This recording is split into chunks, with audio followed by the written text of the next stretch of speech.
So we have just returned from executive session.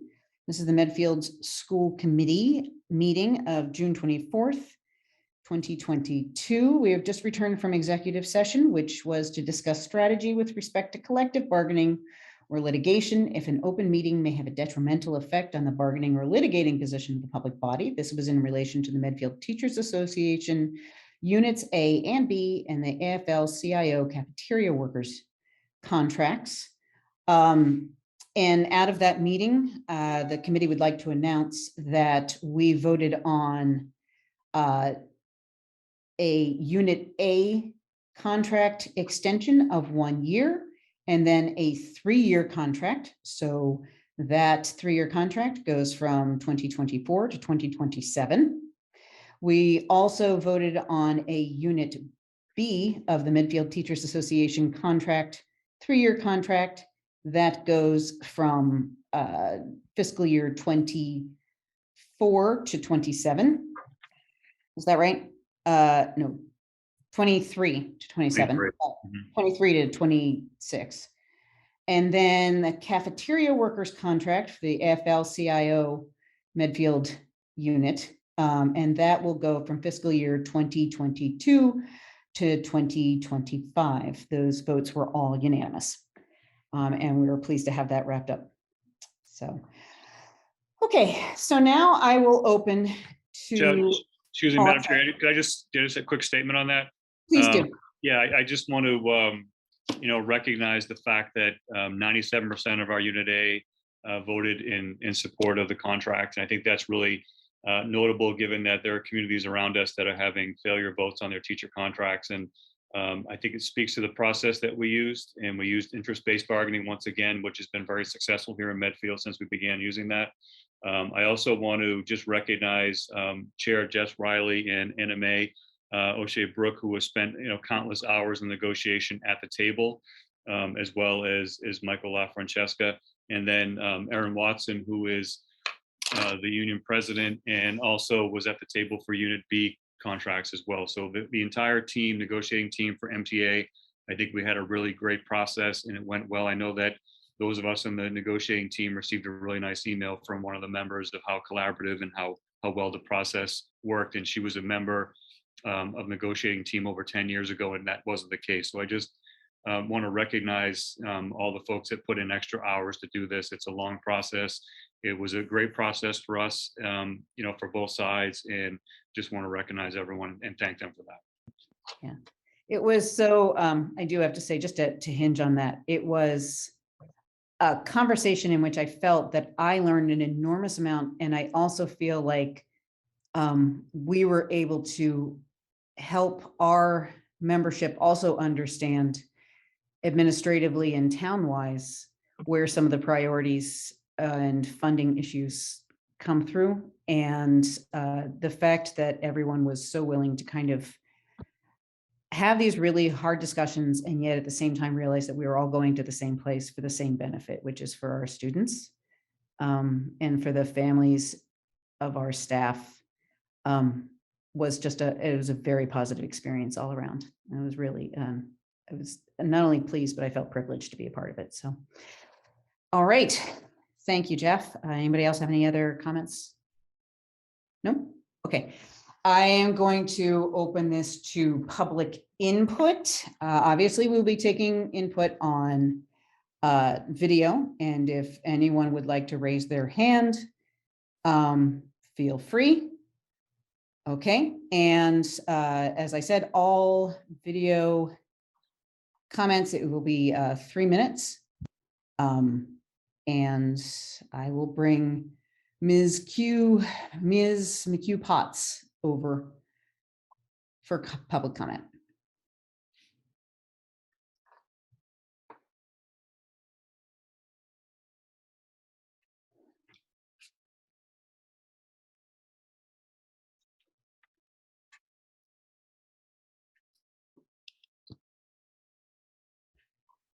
All right, Chris, can you unmute? What? Sorry. All right, there you go. Hello this morning. Happy Good summer, morning. everyone. Hope everyone's doing well. really happy to see that the contracts have been essentially ratified with today's vote. I'm sure that the interest-based bargaining and, you know, that the whole feeling that everyone's going to the same place really helped a lot with negotiations. It's quite unusual, and I'm sure highly beneficial to have the union president at the negotiation table. I don't think that that's really been the case in past negotiations. And I'm sure, you know, with regard to interest-based bargaining and everyone going to the same place, that the superintendent spending time with union president Adam Chathams-Barzin last summer and actually helping her along that night really probably helped the negotiations. And I'm you know, happy to see that it all sort of played out the way that he wanted it to. So thank you. Claire, are you finished with your Yes, I am. comment? Thank you. Okay, thank you. To clarify, hold on one second.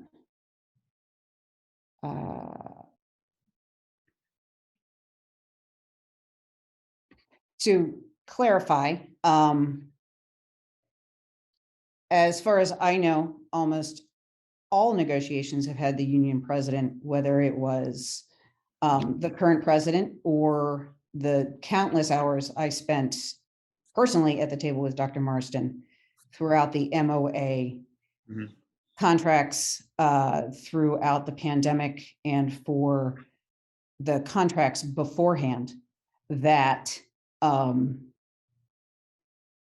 that I know that the previous president was there, as well as the vice president. I don't know about Union B negotiations, as I was not there. Leo, you did Unit B previously. Now I know that the union president does not necessarily have to be at Unit B negotiations, but was the previous president at Unit B negotiations as well? Do you remember?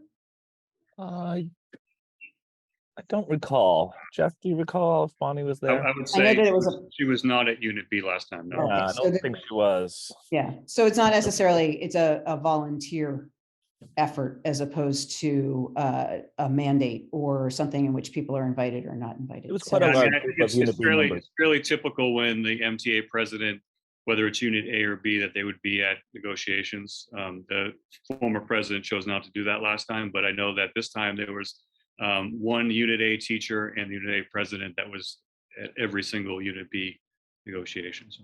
Right.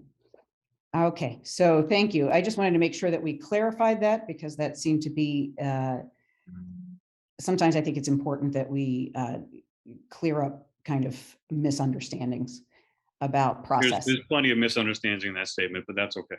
We'll let them go. Okay. So in any case, the next item, I don't have anybody else for public comment at this point. The next item up is a conversation that Tim wanted to have with us regarding communication and community, and some preparation for a summer workshop that is at this point to be scheduled. We're running into multiple college drop-offs and vacation schedules, but we will work it out. Tim, would you like to speak a little bit about, and Tim and I had an extensive conversation about this on the other day, about kind of where we might be going with this. So I think it's a good conversation to have. Go ahead. Yeah, I can drive it. I have a couple visual aids. Originally, I was going to try to do it with a whiteboard if we were face to face, but if that's okay, I can pull up. Yeah. Can you share your screen? You want to do that? So if I have rights to do that. I don't know. So I can go either way. It says host disabled screen sharing, Oh, I'm horrible. Okay, here we go. but There you go. You should be all either set. way, I work pretty well with my hands if I need to do Like this. it. Is Jazz hands? Yes. Okay, so I did give you sharing rights, I think. Okay.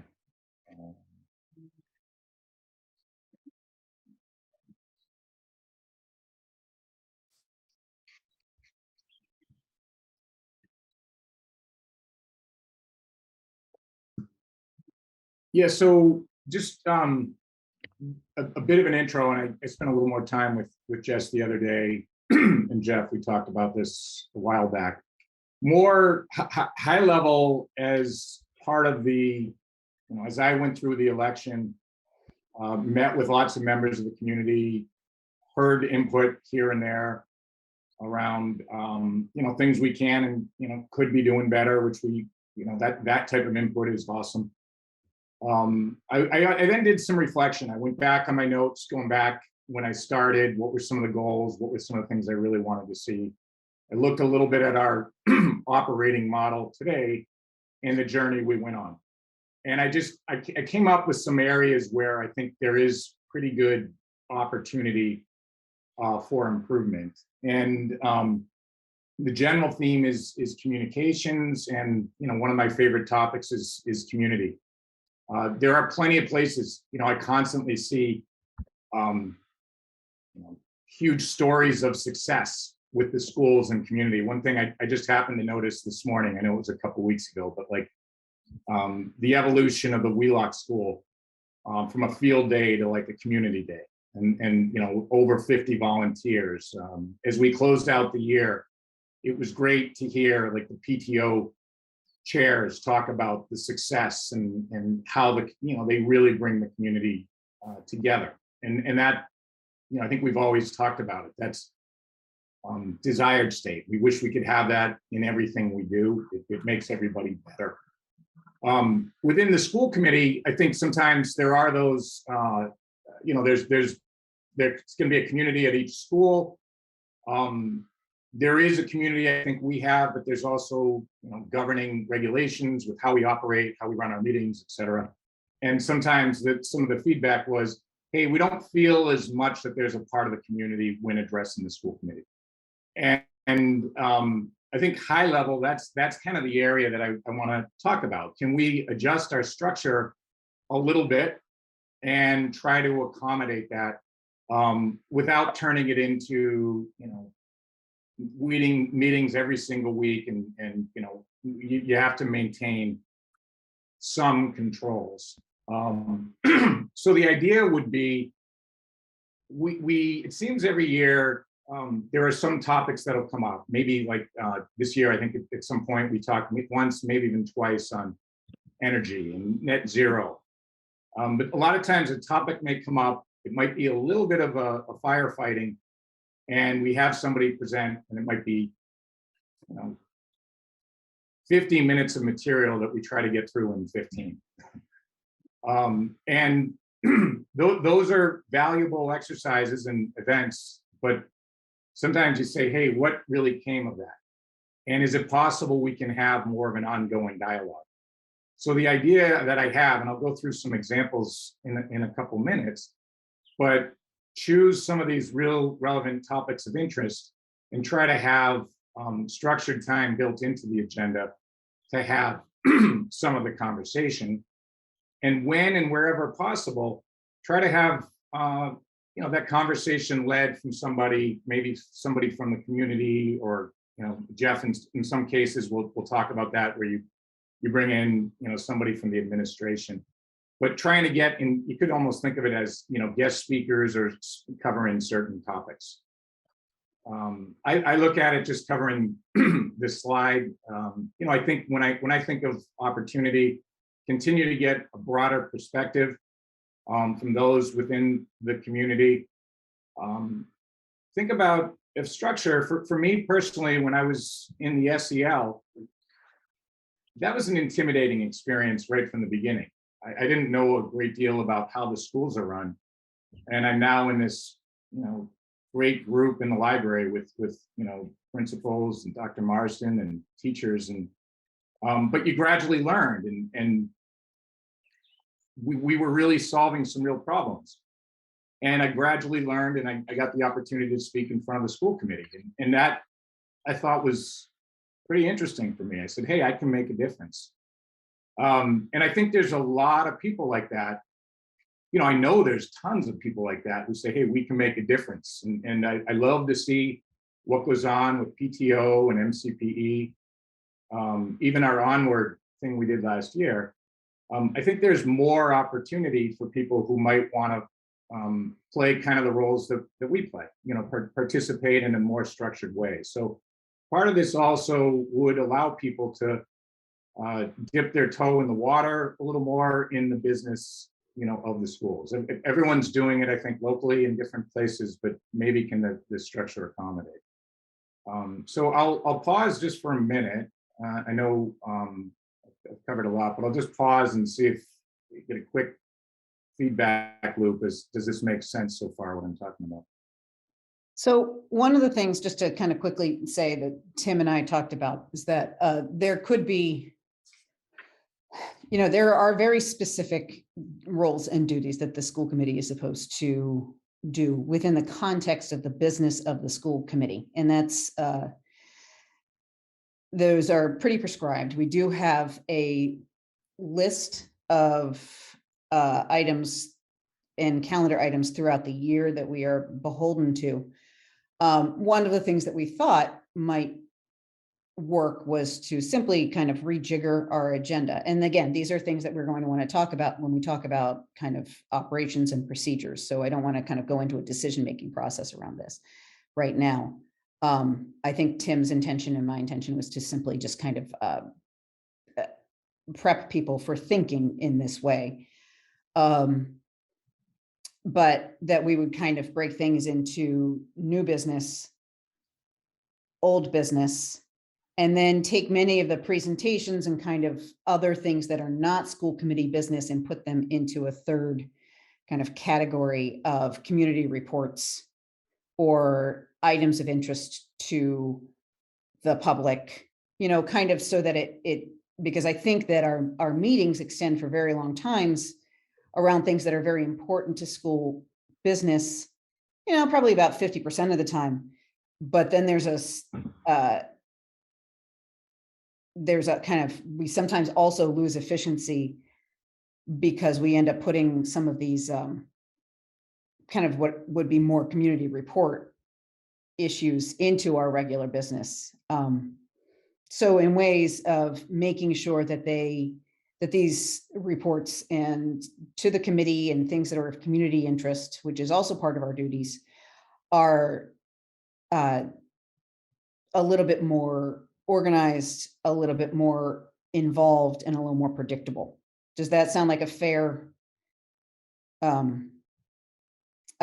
up, Tim? Yeah, and I can go through a couple examples, but yeah, I think the idea, I'm not suggesting, hey, our typical meeting is 2 hours, it should be 4. Yeah, And well, I'm let's suggesting that our supplement. typical meeting is 2 to 3 hours and it should be like 90 to 2. Sure, I would sure. love it to be. I'm suggesting we may, as part of this, we may look at our agendas and say, hey, how can we, this structure, I can give you a couple examples, but my thought is in some cases it's do less in order to do more. Right? Like we look at the structure and say, hey, where are some places that we can accommodate? But I think it would be natural. You have new, maybe it's recurring, and relevant topics and guests. I don't want to solve for that. I think really I did ask to put this on the agenda. I wanted to just get the wheels in motion in terms of how everyone might think about it. And we can ideally do a deeper dive later in the summer. I would say, and I'll show you this, there's places we're already doing it, right? We do the budget updates. We know, Mike, we don't do it every meeting, but we're gonna on and as needed. And I know for a fact it's 3-4 times a year for sure. The student updates, right? We know we're gonna get those. Those are great. Whether it's the representative or when we had the 4 folks from the student. As we were talking about the new school, and I'm sure that's going to start up again as we get our SBC form, that was kind of an ongoing dialogue. It wasn't 20 minutes. A lot of times it's a 5-minute, hey, whoever it would be, Leo or Anna Mae, can you give us an update? But as a school committee member, I felt pretty good. I always kind of had an idea what was going on, right? What are the kind of the key themes? So some of this, we already do it. right? So let's not, we don't need to tweak something that we're doing pretty well. But maybe in that space, sorry, Tim, one sec. Maybe in that space, we add just a bullet point of community updates, and that's where we're having, you know what I mean? Like other people come throughout the year and knowing that they're getting again, we're not trying to lengthen the meeting. I personally love this concept in general. I feel like this is a room for growth for us as an organization outside of just understanding that we're legally obligated to do our jobs in regards to what the school committee does. I think as a town, people ask more of the school committee, and we have an opportunity here to take that and figure out what that means in helping solve this place for connection and community that I think everybody in our town feels and wants to be more a part of. But yeah, so right there, I'm just wondering if a bullet point is just community updates, and that's where we know we're giving X amount of time and rotating through these different groups to try to get that. And maybe that's your next slide, Tim, but. Yeah, that's the idea. I mean, I appreciate the feedback too, but I think of it almost on the left in this one. Some places we have the structure in place, but we may not be fully taking advantage of the structure we have. And like I think of the site, and I misspelled principals, it looks like, but I think of like our site councils. They meet throughout the year. They come up with the improvement plan, and high level, and more often than not, we see our principals in the spring and the fall, or in the fall and the spring. Maybe the site council lead joins the principal, and at twice a year. So it's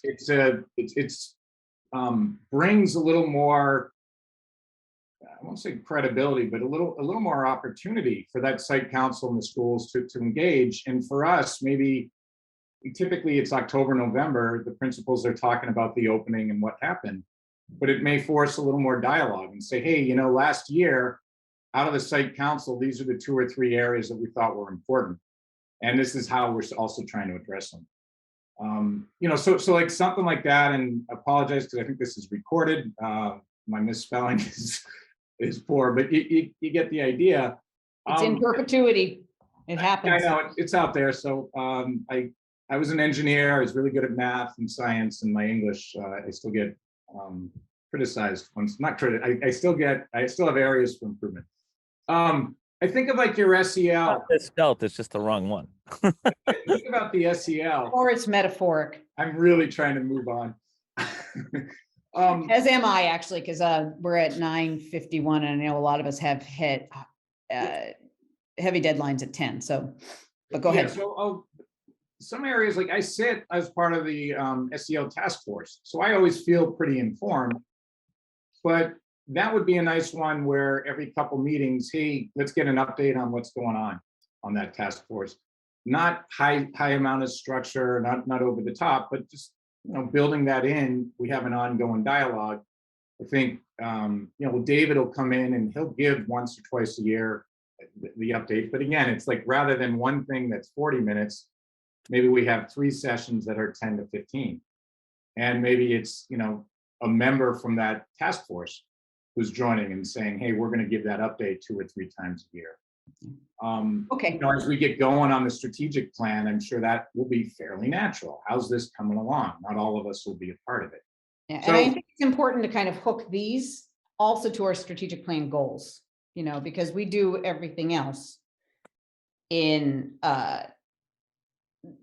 it funnels all through the strategic plan. So I think that as we kind of incorporate this, we're also looking at what are our goals around the strategic plan.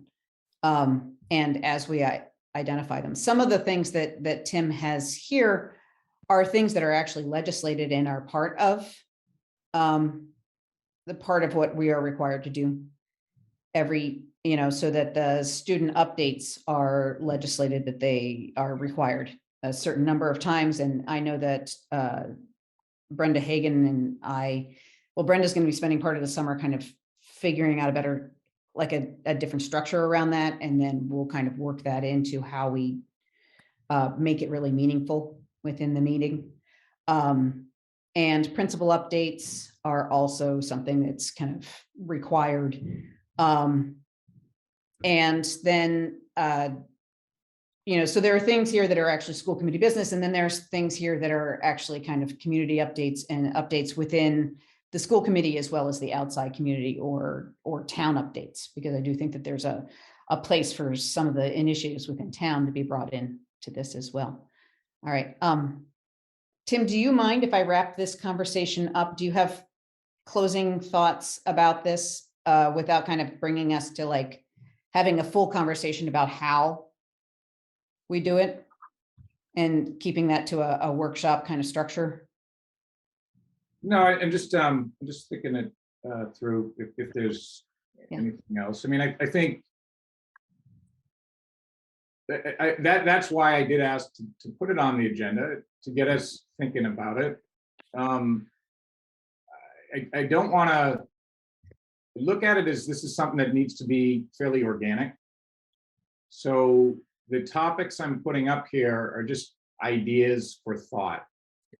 And even for members of the community, like I've thought of like something like net zero 2050, obviously that's top of mind for all of us.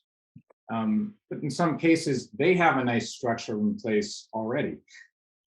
They're meeting outside, they have nothing to do with our meetings. But the idea of this, I kind of think of hub and spoke, right? You can choose some certain topics and that, we ask somebody to support a discussion with the school committee that might be an ongoing dialogue. These other groups can have their own topics, so I do think it warrants just taking a look as I've prepared it. How are these different groups and topics interconnected? And, when and where there might be, I use kind of like the business term economies of scale, but like, hey, if 3 or 4 groups are talking about it, can we, we do have a platform, can we try to put a little bit more structure out there that accommodates, ongoing dialogue? So I just wanted to kind of share the idea to the team formally, and that I think it warrants probably an hour or more as a workshop. And if we wanted to pilot it or choose a couple areas like the lower hanging fruit, I think we can do that pretty easily. And I'm glad to spend some time during the summer, like looking at agendas, thinking about, hey, how might we actually do this, provided people think it's a good idea. Okay.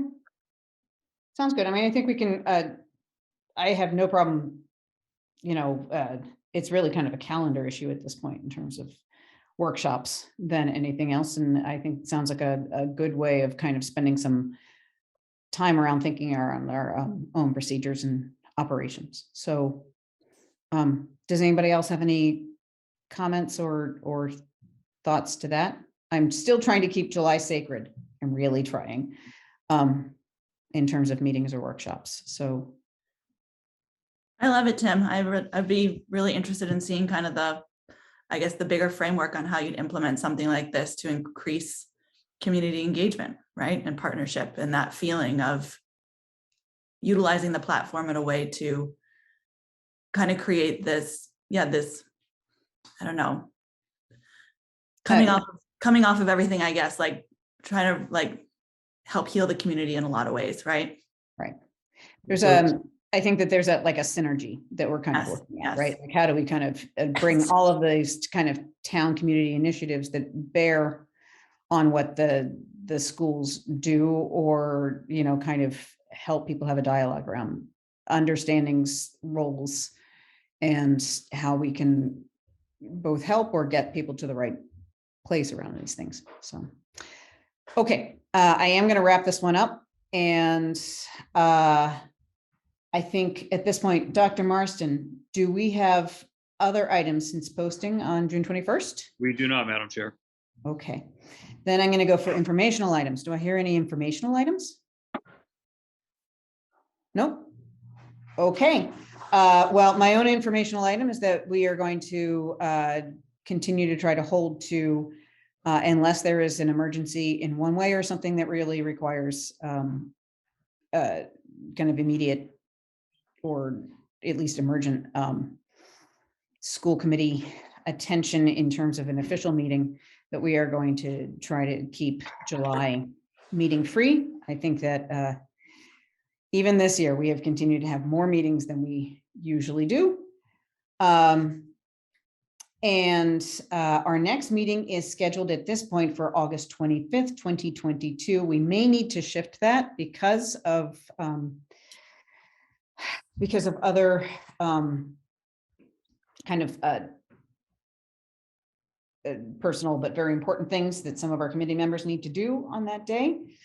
But we will keep the community apprised of that. Do I hear a motion to adjourn? So moved, Tim. Okay, Tim Knight, so moved. And second? Second, Michelle Kirkby. Okay, Michelle, and because we are in remote, we need to do a roll call. So beginning with Leo. Leo Brem, yes. Okay, Tim? Yes.